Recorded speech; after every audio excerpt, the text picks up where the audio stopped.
తిరివార్తలకు స్వాగతం.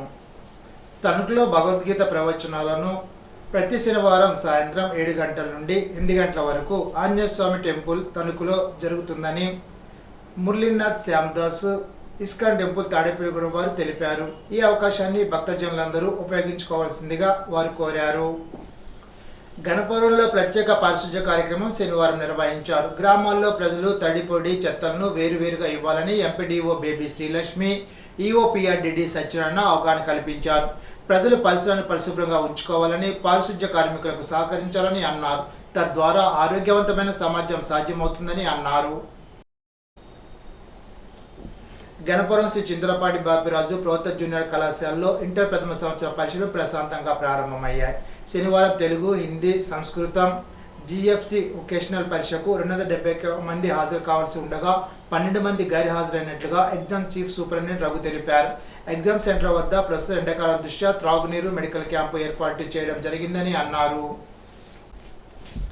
చినమిల్లి రాంబాబు అధ్యక్షతన జరిగిన నిడమర్రు, అడవికొలను, చానిమిల్లి, పెడనెండ్రుకొల్లుతో పాటు పలు గ్రామాల భవన నిర్మాణ కార్మికుల సమావేశంలో సిఐటి అనుబంధ సంఘ భవన నిర్మాణ కార్మికుల సంఘ జిల్లా ప్రధాన కార్యదర్శి నారపల్లి రామనారావు మాట్లాడుతూ ఎన్నికల్లో తెలుగుదేశం కూటమి ప్రభుత్వం ఇచ్చిన భవన నిర్మాణ కార్మికుల సంక్షేమ బోర్డును పునరుద్ధరిస్తామని చెప్పిన హామీని అమలు చేయాలని ప్రభుత్వాన్ని డిమాండ్ చేశారు.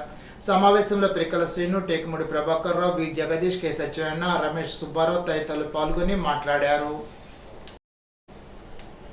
జిల్లాలో ఇంటర్మీడియట్ పరీక్షలు ప్రశాంత వాతావరణంలో నిర్వహించడం జరుగుతోందని జిల్లా కలెక్టర్ చంద్రవాడ నాగరాణి తెలిపారు. శనివారం శ్రీ వాసవి గ్రంథి మాణిక్యాలరావు జూనియర్ అండ్ డిగ్రీ కాలేజీలో ఇంటర్మీడియట్ పరీక్షా కేంద్రాన్ని జిల్లా కలెక్టర్ ఆకస్మికంగా సందర్శించారు.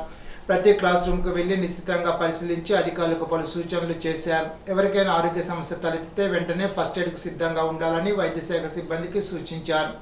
ఈ సందర్భంగా జిల్లా కలెక్టర్ చంద్రవాడ నాగరాణి మాట్లాడుతూ పశ్చిమ గోదావరి జిల్లాలో మార్చి 1 నుండి మార్చి 20 వరకు 52 పరీక్షా కేంద్రాల్లో ఇంటర్మీడియట్ పబ్లిక్ పరీక్షలు సీసీ కెమెరాల పర్యవేక్షణ నిర్వహిస్తున్నట్లు తెలిపారు.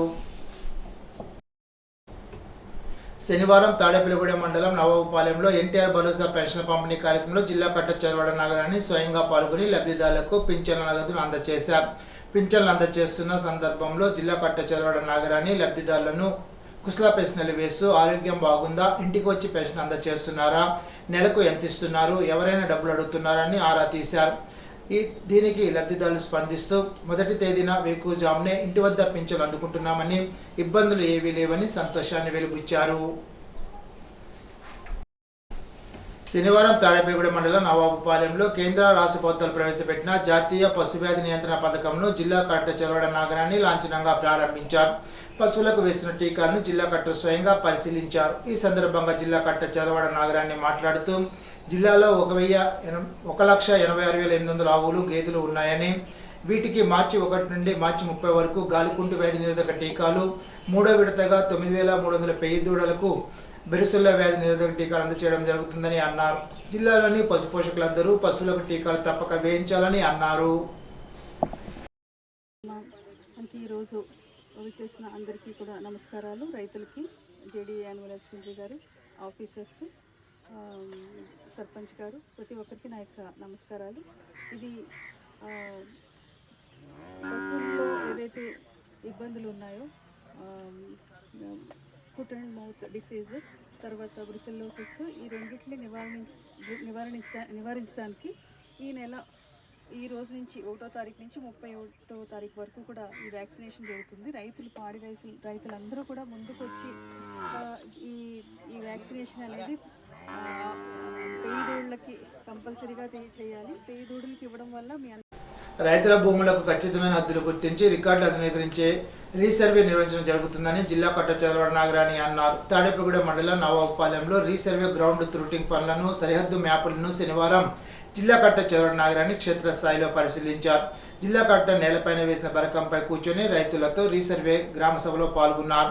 రైతులతో మాట్లాడుతూ రీసర్వే ప్రయోజనాన్ని వివరించి వారికి ఉన్న సందేహాలను నివృత్తి చేశారు. అధికారులు ముందుగా మీకు నోటీసులు అందజేస్తున్నారా అని అడిగి తెలుసుకున్నారు. రీసర్వే పనులకు సంబంధించి రైతులు అధికారులకు సహకరించాలని అన్నారు. దస్తావేజులో తప్పులు ఏమైనా ఉంటే అధికారుల దృష్టికి తీసుకురావాలని అన్నారు. ఉపాధి హామీ కూలీలకు 100% పనులు కల్పించే లక్ష్యంతో అధికారులు పనిచేయాలని జిల్లా కలెక్టర్ చంద్రవాడ నాగరాణి తెలిపారు. శనివారం తాడేపల్లిగూడెం మండలం నవాబుపాలెం గ్రామంలో ఉపాధి హామీ పథకం కూలీలతో చేపట్టిన సమ్మర్ స్టోరేజ్ ట్యాంక్ పూడికతీత పనులను జిల్లా కలెక్టర్ చలవడ నాగరాణి స్వయంగా పరిశీలించారు. ఉపాధి హామీ కూలీలతో జిల్లా కలెక్టర్ మాట్లాడుతూ పలు విషయాలు అడిగి తెలుసుకున్నారు. ఎన్ని రోజుల పనులు వస్తున్నాయి, ఎన్ని రోజుల నుంచి ఈ ట్యాంకులు పనిచేస్తున్నారు, నగదు అకౌంట్లో జమ అవుతుందా, పనికిరాని వారికి కూడా మస్తరు వేస్తున్నారా తదితర ప్రశ్నలను అడిగి తెలుసుకున్నారు. ఢిల్లీలో అంతర్జాతీయ మహిళా దినోత్సవాన్ని పురస్కరించుకొని ఈ నెల 4-5 తేదీల్లో జరిగే జాతీయ స్థాయి వర్క్షాప్కు మహదేవపట్నం గ్రామ సర్పంచ్ వనిమా వెంకట సుబ్బలక్ష్మి ఎంపికయ్యారు. ఆమె సోమవారం మహదేవపట్నం గ్రామం నుంచి బయలుదేరి ఢిల్లీ వెళ్లనున్నారు.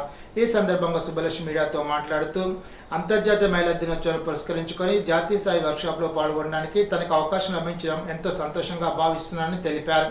అసెంబ్లీ ఉపసభాపతి ఉండి ఎమ్మెల్యే కరుమూరు రఘురామకృష్ణరాజు సహకారంతో తాను గ్రామాభివృద్ధికి విశేషంగా కృషి చేస్తున్నానని వివరించారు. గ్రామ పెద్దలు, కూటమి నాయకులు, ప్రజాప్రతినిధులు, పంచాయతీ బోర్డు సభ్యులు, అధికారులు అందిస్తున్న సహకారంతో గ్రామంలో మౌలిక వసతుల కల్పనకు పాటుపడుతున్నానని చెప్పారు. మహిళా సాధికారత సాధించేందుకు అవసరమైన సహకారం అందించడం, బాల్య వివాహాల నిరోధానికి తోడ్పాటు ఇస్తున్నామని వివరించారు. ఈ నెలాఖరు నాటికి ఈ పథకాలు పూర్తి చేసి ప్రజలందరికీ మరింత మెరుగైన మంచినీటి అందిస్తామని తెలిపారు.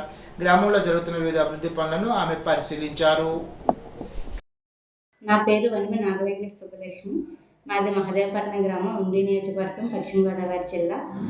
ఈ నెల మార్చి 8వ తారీఖున జరుగుతున్న అంతర్జాతీయ మహిళా దినోత్సవం సందర్భంగా మన ఢిల్లీలో నేషనల్ మహిళా వర్క్షాప్స్ జరుగుతున్నాయి. దానికి నేను సెలెక్ట్ అవ్వటం నాకు చాలా ఆనందంగా ఉంది.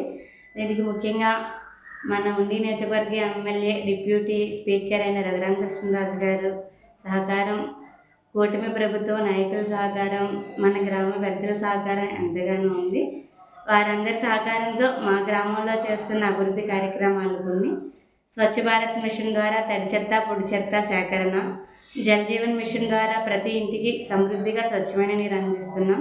ప్రతి వీధిలో వీధి దీపాలు, రోడ్లు మరియు డ్రైనేజీల నిర్మాణం, పారిశుద్ధ్య కార్యక్రమాల్లో అన్నీ ఉత్తమంగా జరిగేలా కృషి చేస్తున్నాం. ఇప్పుడు ప్రజెంట్ వస్తున్న PM సూర్యఘర్ ద్వారా దానివల్ల సోలార్ ఇన్స్టాలేషన్ కోసం ప్రజలలో ఒక అవగాహన సదస్సులు ఏర్పాటు చేస్తున్నాం. ప్రతి ఇంటి ముందు చెట్ల పెంపకాన్ని ఏర్పాటు పెంచేలాగా వాళ్ళందరిలో అవగాహన కల్పిస్తున్నాం. అలాగే మన గ్రామంలో మహిళా సాధికారత కోసం బాల్య వివాహాల నిర్మూలనకి డ్వాక్రా గ్రూప్ మహిళల ద్వారా ప్రతి మహిళలో అభివృద్ధి చెందేలాగా దాన్ని ప్రోత్సహిస్తున్నాం. చిలుకూరులోని శ్రీ కోదండరామాలయ పునఃప్రతిష్ఠ మహోత్సవాల్లో భాగంగా శనివారం ఆలయ ప్రాంగణంలో ప్రత్యేక పూజలు చేశారు. నవకలశ ఆరాధన, వాస్తు పూజ, వాస్తు హోమం, గోదర్శనం, మహాసంప్రోక్షణ, పంచగవ్యాదివాసం, క్షీరాదివాసం, జలాదివాసం, ఆదివాస ప్రధాన హోమాలు వంటి పూజా కార్యక్రమాలు ఘనంగా జరిపించారు. ఆలయ ధర్మకర్తలు, ఆలయ కమిటీ సభ్యులు ఈ పూజలో పాల్గొన్నారు. భక్తులు పెద్ద సంఖ్యలో తరలి వచ్చారు. సోమవారి ఊరేగింపు, గ్రామోత్సవ కార్యక్రమాల్లో కళ్ళు పండుగగా నిర్వహించారు. ఈ సందర్భంగా ఆలయ కమిటీ చైర్మన్ వేగ్నేశ వెంకట సత్యనారాయణరాజు మాట్లాడుతూ ప్రముఖ దాతలు, ప్రజాప్రతినిధులు, దాతల సహకారంతో ఆలయాన్ని సర్వాంగ సుందరంగా తీర్చిదిద్దామని తెలిపారు. 104 ఏళ్ల చరిత్ర కలిగిన ఆలయాన్ని మరో 100 సంవత్సరాల పాటు చెక్కు చెదరని రీతిలో ఉండేలాగా నిర్మించగలిగామని చెప్పారు. గ్రామ సర్పంచ్ మునురు వెంకట సోమరాజు మాట్లాడుతూ 2 ఏళ్ల నుంచి నిర్మించగలగడం శుభపరిమాణమని పేర్కొన్నారు. కార్యక్రమంలో ఆలయ ధర్మకర్త వేగ్నేశ వెంకటరమణరాజు, పెనుమచ్చ భీమరాజు, మునురు సీతారామరాజు తదితరులు పాల్గొన్నారు. వెలిగొండ ప్రాజెక్టును పూర్తి చేసినట్లుగా జాతికి అంకితం అంటూ మోసం దగా చేసిన జగన్ ప్రకాశం జిల్లా ప్రజలకు బహిరంగ క్షమాపణ చెప్పాలని రాష్ట్ర జలవనరుల శాఖ మంత్రి డాక్టర్ నిమ్మల రామానాయుడు అన్నారు. వెలిగొండ ప్రాజెక్టు గురించి మీడియాతో మాట్లాడుతూ బడ్జెట్ కేటాయింపులో వెలిగొండకు 3,000 కోట్ల నిధులు కేటాయించాలని వైసీపీ అడుగుతోందంటే ప్రాజెక్టు పూర్తి అవ్వలేదనే నిజాన్ని అంగీకరిస్తున్నారని అన్నారు. పాత్రికేయ మిత్రులందరికీ కూడా నమస్కారాలు తెలియజేసుకుంటూ, వైఎస్ఆర్సీపీ పార్టీలో జగన్మోహన్ రెడ్డి దగ్గర నుండి క్రింది స్థాయి నాయకుడి వరకు కూడా ఒకరిని మించి ఒకరు అబద్ధాలు ఆడడంలో పోటీ పడుతున్నటువంటి పరిస్థితి. నిన్న ఏదైతే బడ్జెట్ను ఉద్దేశించి శాసనసభ్యులు చంద్రశేఖర్ మాట్లాడుతున్నటువంటి మాటలను బట్టి మనందరికి కూడా అర్థమవుతున్నటువంటి పరిస్థితి. ఏదైతే నిన్న ఎమ్మెల్యే చంద్రశేఖర్ గారు మాట్లాడుతూ వెలుగొండకు 3,000-4,000 కోట్లు బడ్జెట్లో పెట్టవలసింది 300 కోట్ల రూపాయలు పెట్టారని ఆయన ఏదైతే ఎద్దేవా చేస్తూ ఉన్నాడో, మరి నేను అడుగుతూ ఉన్న జగన్మోహన్ రెడ్డిని సూటిగా, మరి 3,000-4,000 కోట్లు పెడితేనే కానీ పూర్తి అవ్వదని సాక్షాత్తు మీ ఎమ్మెల్యే ఈరోజు చెప్తూ ఉన్నాడంటే అట్లాంటి పూర్తి కానిటువంటి ప్రాజెక్టుని పూర్తి చేశానని చెప్పి ఎట్లా వెలుగొండను జాతికి అంకితం చేస్తావు ఆ రోజు అని చెప్పి జగన్మోహన్ రెడ్డిని సూటిగా నేను అడుగుతూ ఉన్నా. ఆ రోజు ఏదైతే తండ్రి శంకుస్థాపన చేస్తే కొడుకు పూర్తి చేశాడని ఎట్లా మీరు మరి ఆ రోజు సంబరాలు చేసుకున్నారని చెప్పి ఈరోజు జగన్మోహన్ రెడ్డిని సూటిగా అడుగుతూ ఉన్నా. మీ అసత్య అవినీతి పత్రిక మరి ఏదైతే వెలుగొండ పూర్తి అయిపోయింది, నీళ్ళు ఇవ్వట్లేదు ఈ ప్రభుత్వాన్ని అంటే ఇంకా 4,000 కోట్లు పెట్టవలసి ఉండగా కూడా అట్లాంటి అబద్ధపు రాతలు ఎట్లా మీ అవినీతి పత్రికలో రాస్తారని చెప్పి సూటిగా నేను ప్రశ్నిస్తూ ఉన్నా. అంటే నేను ఎప్పుడు అదే చెప్తూ ఉంటా, అబద్ధాలు ఎట్లయినా మాట్లాడొచ్చు, ఎలాగైనా మాట్లాడొచ్చు, ఎప్పుడైనా మాట్లాడొచ్చు, కానీ అబద్ధాలు మాట్లాడే వాళ్ళకి కూడా అపారమైనటువంటి జ్ఞాపక శక్తి ఉండాలి, లేదంటే ఇట్లానే అబాసు పాలైపోయేటువంటి పరిస్థితి ఉంటుందని చెప్పి తెలియజేసుకుంటూ, ఖచ్చితంగా ఏదైతే ఆ వెలుగొండ ఏదైతే ఉందో మరి ఏదైతే హెడ్ రెగ్యులేటర్కి సంబంధించి అక్కడ వింగ్స్ కానీ రిటైనింగ్ వాళ్ళు పూర్తవుతేనే కానీ మరి వెలుగొండకి నీరు తీసుకురాలేము. ఇప్పుడు తూర్పుగోదావరి జిల్లా వార్తలు. రానున్న 10-15 రోజుల్లో వాతావరణ మార్పులు, వడగాలు వీచే అవకాశం ఉందన్న హెచ్చరిక నేపథ్యంలో త్రాగునీరు సరఫరా విధానంలో ఎటువంటి ఆటంకాలు లేకుండా చర్యలు తీసుకోవాలని జిల్లా కలెక్టర్ పి ప్రశాంత్ ఆదేశించారు. శనివారం కలెక్టర్ క్యాంప్ కార్యాలయం నుంచి జిల్లా డివిజన్, మండల, గ్రామ స్థాయి అధికారులతో, సిబ్బందితో వేసవి దృష్ట్యా త్రాగునీరు సరఫరా, పారిశుధ్యం నిర్వహణ తదితర అంశాలపై జూమ్ కాన్ఫరెన్స్ నిర్వహించారు. ఈ సందర్భంగా కలెక్టర్ పి ప్రశాంత్ మాట్లాడుతూ రానున్న వేసవి దృష్ట్యా త్రాగునీరు సరఫరా విధానంలో ఎటువంటి ఆటంకం లేకుండా చూడాలని స్పష్టం చేశారు. ఎన్టీఆర్ భరోసా సామాజిక భద్రత పెన్షన్లను ఇంటి వద్దే లబ్ధిదారులకు పంపిణీ చేయడం జరుగుతోందని, బ్రెడ్ రీడర్, ప్రత్యేక అవసరాలు తదితర కారణాల వల్ల ప్రత్యేక అధికారుల సమక్షంలో లబ్ధిదారుల వద్దకు వెళ్లి పెన్షన్ పంపిణీ చేస్తున్నట్లు జిల్లా కలెక్టర్ పి ప్రశాంత్ తెలిపారు. శనివారం కోరుకొండ మండలం బూరుగుపూడి పంచాయతీ పరిధిలో పలువురు బెడ్ రీడర్ సామాజిక భద్రత పెన్షన్దారులకు కలెక్టర్ పెన్షన్ నగదును అందజేశారు. ఇప్పుడు ఏలూరు జిల్లా వార్తలు. పోలవరం ప్రాజెక్టులో కార్మికులపై తేనెటీగలు దాడి చేశాయి. ప్రాజెక్టులోని పనిలోకి వెళ్తున్న 4 కార్మికులపై తేనెటీగలు దాడి చేశాయి. బాధితులను పోలవరం ప్రభుత్వ ఆసుపత్రికి తోటి కార్మికులు తరలించారు. తేనెటీగల దాడిలో తీవ్రంగా గాయపడిన శ్రీనును రాజమహేంద్ర ఆసుపత్రికి తరలించారు. ఈనాటి బంగారు మాట. మన మీద మనకుండే నమ్మకం శత్రువుని భయపెడుతుంది, మన మీద మనకుండే అపనమ్మకం శత్రువు బలాన్ని పెంచుతుంది. చాణక్యుడు. ఈ వార్త ఇంతటితో సమాప్తం. తిరిగి బిజినెస్లో కలుసుకుందాం. అంతవరకు సెలవు. నమస్కారం.